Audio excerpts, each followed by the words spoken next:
Bonjour à toutes et tous. La météo est clémente aujourd'hui après une soirée et une nuit parfois très pluvieuses dans certaines provinces. Exemple, en Brabant wallon, les pompiers sont intervenus à plusieurs reprises pour des inondations. Ce matin, tout le monde se retrousse les manches pour nettoyer. Reportage de Daniel Velter, Laurie Cailloup et Louis Matagne. L'histoire se répète à Wallin dans le Brabant wallon. Comme le 12 mai dernier, le cours d'eau local est sorti de son lit et de la boue est venue des champs environnants. Plusieurs habitations ont été prises en tenaille. Les riverains s'y attendaient. Je dois vous avouer qu'on en avait laissé quelques sacs de sable depuis le mois de mai, donc on n'a pas dû faire grand chose au niveau des portes, mais par contre on a appelé des amis qui sont eux-mêmes proposés de venir donner un coup de main pour relever tout ce qui est électroménager, donc le frigo, la machine à laver, le canapé, toutes les choses qui ont quand même une certaine valeur. Évidemment c'est horrible, on voyait encore, il y a tous les déchets des anciennes inondations il y a un mois ou deux, je sais pas, à peine. Donc voilà, juste de l'impuissance.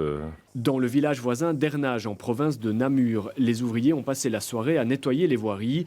Ici aussi, la boue s'invite pour la deuxième fois en très peu de temps. Ça fait 6 semaines qu'avec des équipes, des collègues, on a curé des mètres et des mètres de fossés, on a mis des nouveaux tuyaux, mais on a encore du boulot et je pense qu'on n'a pas près d'avoir fini.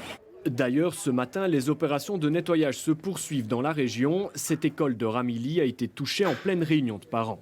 On était de dos à la fenêtre et en fait, il y a de l'eau qui a commencé à couler à l'intérieur de la classe. Et donc les parents ont dit, je crois qu'il y a un problème. On s'est retourné, on avait la flaque, on s'est dit, oh.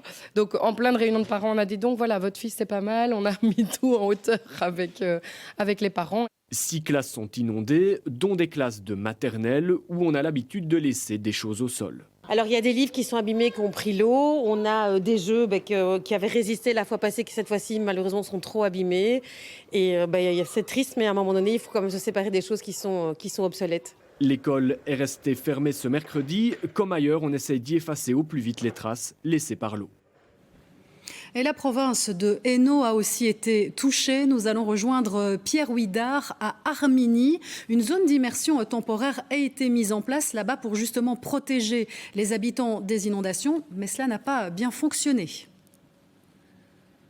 Bien oui, cette zone d'immersion temporaire, c'est une sorte de bassin d'orage naturel avec des prés et des champs qui peut être inondé grâce à un barrage si nécessaire. Mais voilà, je suis en plein dedans, ce bassin, et j'ai les pieds dans la terre.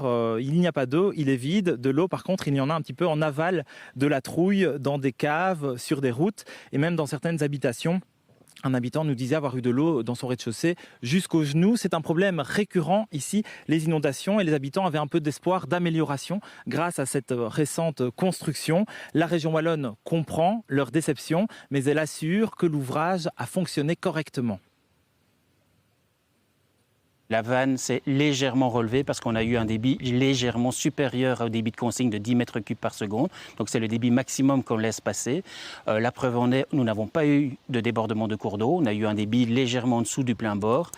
Par contre, le problème observé dans le centre de Armigny vient vraiment du problème d'égouttage.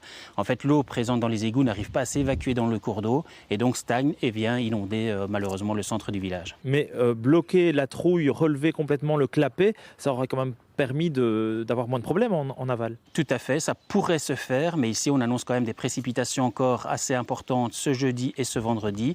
Donc stocker de l'eau diminuerait la capacité de stockage et donc peut-être de protéger les citoyens là contre réellement un problème de débordement de cours d'eau. Alors soyons de bon compte, on était présent lors de l'inauguration de cette zone de rétention il y a un mois et cet ouvrage n'a jamais été présenté comme la solution miracle mais comme un outil parmi d'autres dans la lutte contre les inondations.